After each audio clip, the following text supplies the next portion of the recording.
Nos encontramos aquí en la Reserva Arqueológica del Museo de Pumapungo del Ministerio de Cultura y Patrimonio del Ecuador, en la ciudad de Cuenca.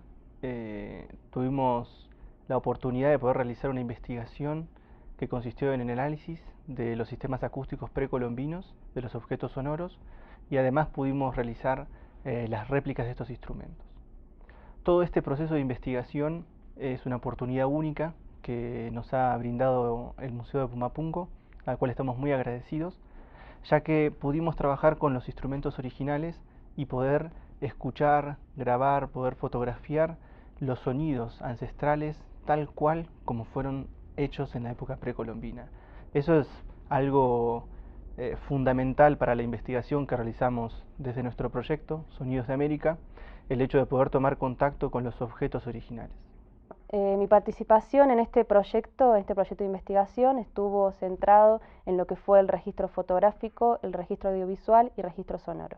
La intención fue registrar lo más exhaustivamente la pieza, o sea, tanto la morfología de la pieza como también introducirnos en la parte de detalles, tanto del sistema acústico, o sea, registrar en primeros planos lo que era todo el silbato, la forma del silbato, la funcionalidad, también todo lo que era el sistema de representación, la ornamentación, tomar detalles.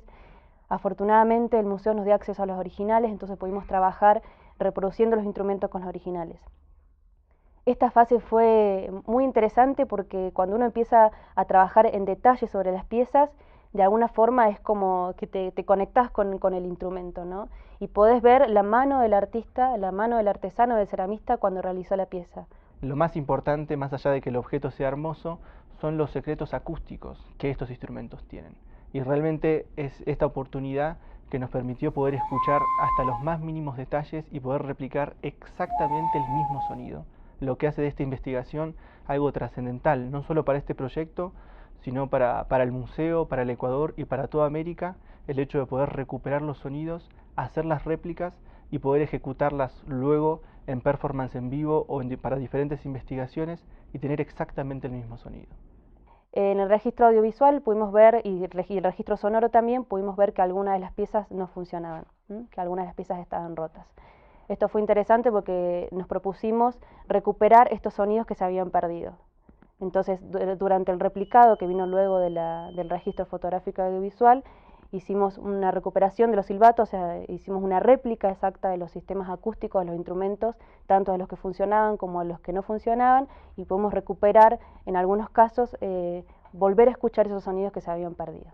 Vamos a corroborar que aquí el original no funciona.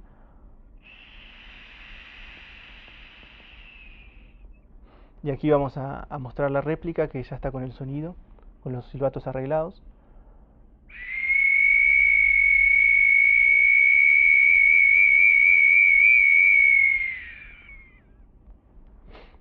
Entonces acá estamos viendo cómo este proyecto, ¿no?, de revivir los sonidos ancestrales del Museo de Pumapungo lo estamos llevando a cabo y nos permite realmente recuperar no solamente un objeto material, sino todo lo que implica un instrumento musical, que es el patrimonio inmaterial, el patrimonio sonoro, que es parte de nuestra cultura y que a través de este proyecto lo estamos recuperando.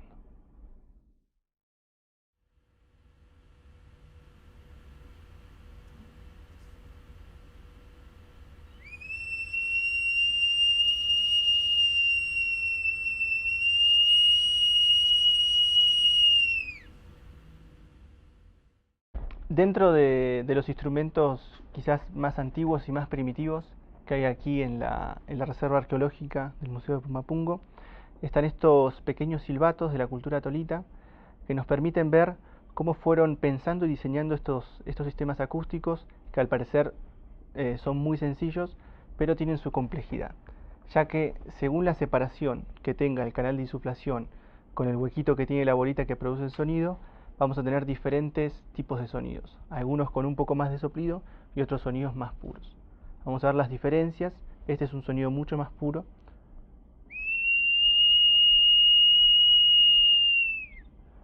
Como estamos viendo, el canal de insuflación y la bolita están mucho más cerquita, y en este caso el silbato está mucho más separado de la bolita del canal de insuflación, por lo que va a ser un sonido diferente.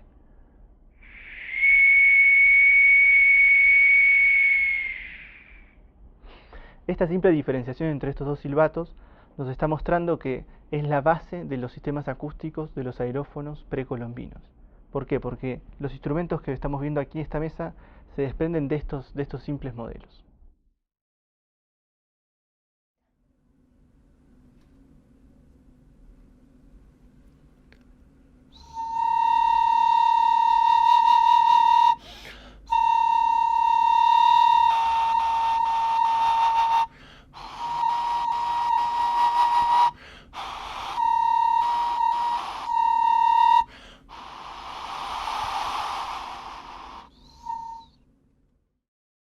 Aquí en las culturas del Ecuador, en especial la cultura bahía, desarrolló estos silbatos dobles, ¿sí?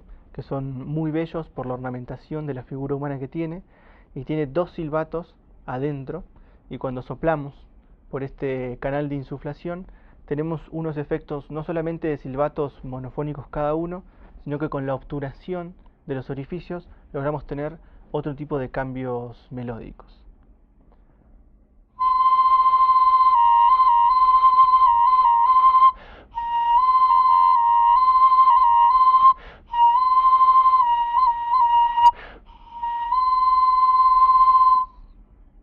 Lo que sorprende realmente de este instrumento es que los silbatos monofónicos, ¿no? Son silbatos que producen un solo sonido, cuando están insertos dentro del cuerpo de esta figura, produce diferentes sonidos.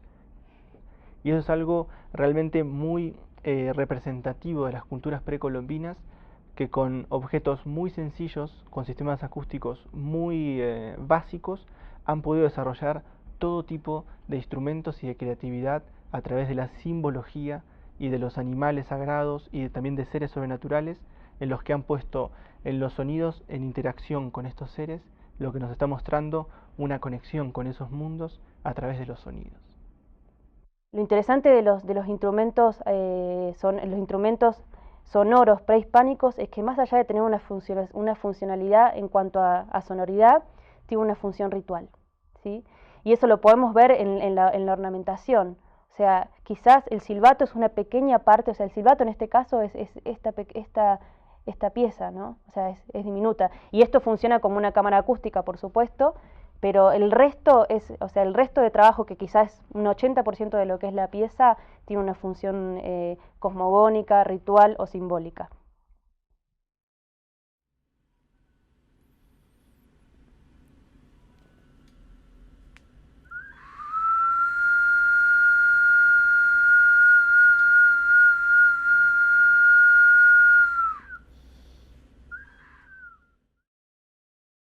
Este ejemplar que tenemos aquí, que creo que también es uno de los más hermosos y más destacados de esta colección, es esta botella Silbato de la cultura chorrera, que acá sí tenemos realmente la máxima expresión de lo que es una botella Silbato de gran tamaño, y como vamos a notar en su sonido, también tenemos un silbato muy sensible a pequeñas reacciones de aire dentro de las vasijas, lo que nos hace suponer que funcionaba con agua, obviamente, y su sonido también es muy elevado, de muy alto volumen, debido a la gran cantidad de aire que poseen las vasijas.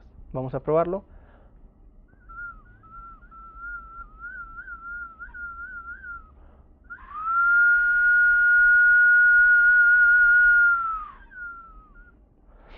Entonces nos enfrentamos a un nuevo desafío en la réplica de este instrumento, ya que, como vemos, en su estructura es compleja de hacerla, y también entender cómo es el sistema del silbato, ¿no?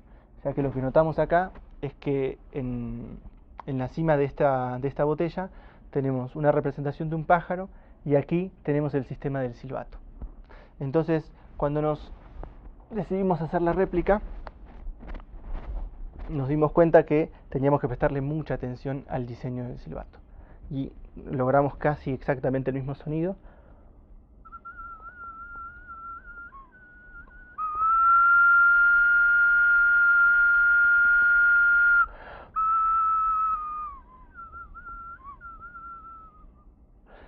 Logrando realmente una réplica exacta, ¿no?, de su sonido, y pudiendo entender cómo es el diseño acústico de estos silbatos que dan origen a la botella Silbato de agua.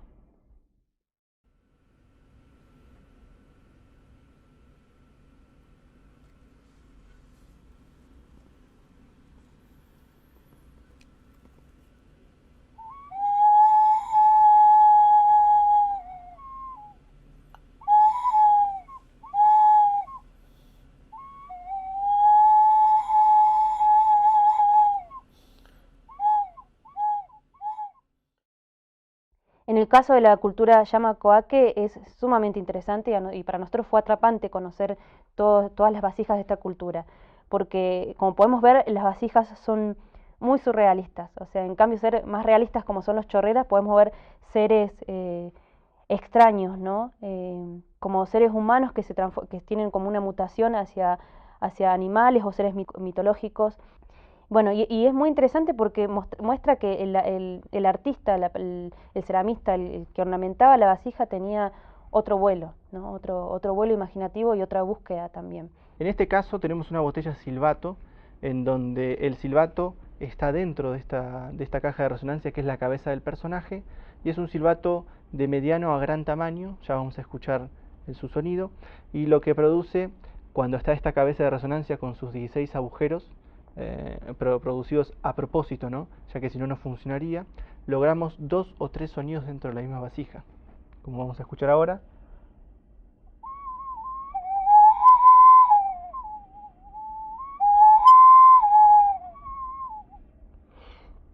Entonces lo que estamos viendo acá es otro desarrollo de las botellas silbato, en donde la caja de resonancia cumple un rol fundamental para producir más sonidos a lo que nosotros llamamos un silbato monofónico, un silbato que produce un solo sonido.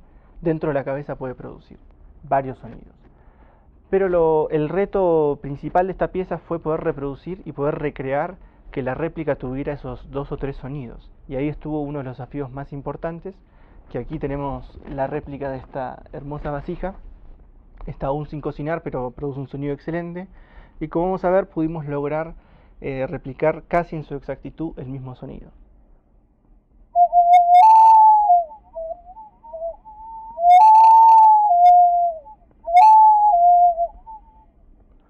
Lo que logramos en este ejemplar es llegar a los 2 o 3 sonidos que produce este efecto de sordina en las botellas Yamacoaque, y hemos logrado entender, ¿no?, cómo es su funcionamiento. Porque si uno observa esta figura, quizás piensa que los agujeros están puestos adrede o están puestos en cualquier lugar, pero esa cantidad de agujeros y la abertura que tiene en la cabeza hace exactamente que produzca los dos sonidos. Un agujero más o un agujero de menos no produce ese efecto. Por lo que vemos que realmente los constructores Coaque en esta pieza eran totalmente conscientes de que esos agujeros son fundamentales para producir ese sonido.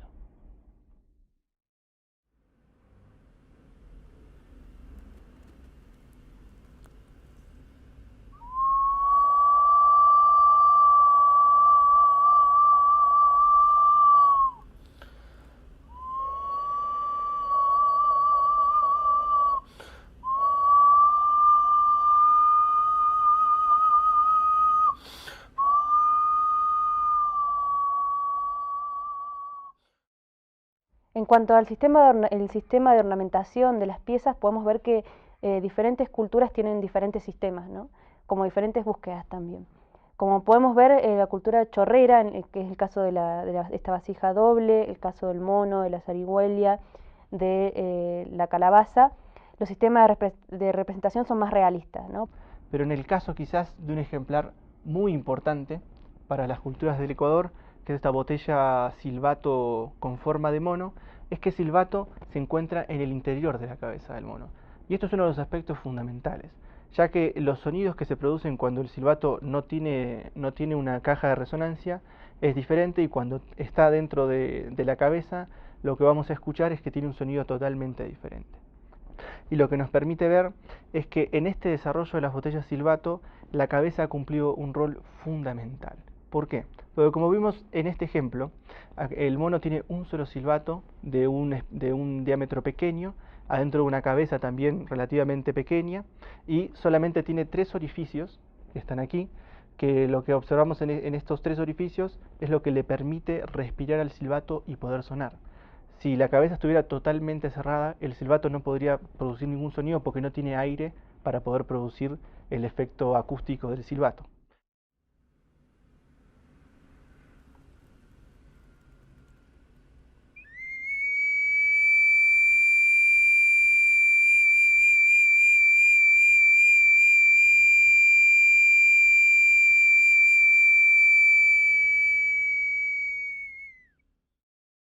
también es muy común los pájaros, o sea, el sonido de la vasija silbadora se asemeja mucho al sonido de los pájaros y encontramos muchos pájaros en las vasijas silbadoras. Nos encontramos con este ejemplar en la reserva del museo que nos llamó mucho la atención. Proviene de la cultura wangala, ¿sí? Y en realidad nos llamó específicamente la atención el pequeño silbato que tiene realizado, que funciona con las mínimas variables del aire dentro de las vasijas y produce un sonido realmente sorprendente.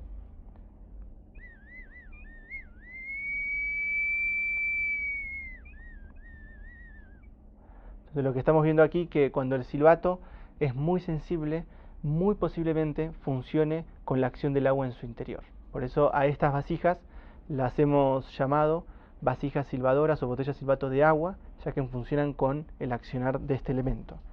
Y lo que nos propusimos aquí fue hacer la réplica, tratando de llegar al mismo nivel de sensibilidad y al mismo sonido, y logramos realmente un resultado excelente, como van a poder escuchar ahora.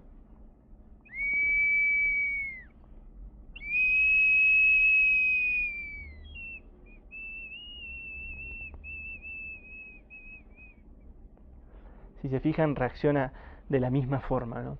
Y esto es uno de los objetivos principales que tenemos con este proyecto de revivir los sonidos, que es de poder lograr exactamente con la misma presión de aire el mismo sonido. Y eso es algo que realmente es una recuperación total, no solamente del objeto, sino del sonido. Esta experiencia que hemos realizado aquí en el Museo Pumapungo realmente significó un paso trascendental para el proyecto que estamos realizando con Sonidos de América, porque la oportunidad de poder acceder al material arqueológico original y poder constatar que los sonidos originales están diagramados y diseñados de una determinada manera, y poder observar que los sistemas acústicos, que los silbatos y un sinfín de detalles que solamente son posibles cuando estamos en contacto directo con las piezas, nos permitió aprender de sobremanera, no solamente sobre sistemas acústicos, sino también sobre el replicado de los instrumentos, que es fundamental para que estos artefactos sonoros vuelvan a la vida, revivan y podamos volver a tocarlos y volver a escuchar esos sonidos ancestrales, esos sonidos que los antiguos pobladores precolombinos de nuestras tierras americanas crearon y nos dejaron como un patrimonio material e inmaterial, un patrimonio sonoro que es representativo y que nos identifica a nosotros como cultura americana hacia todo el mundo. Esto es interesante porque en este caso los instrumentos sonoros tienen una cosa temporal, ¿no? O sea, cuando uno ve un utilitario, una olla, una vasija, puede ver la ornamentación y algo que fue realizado hace mucho tiempo.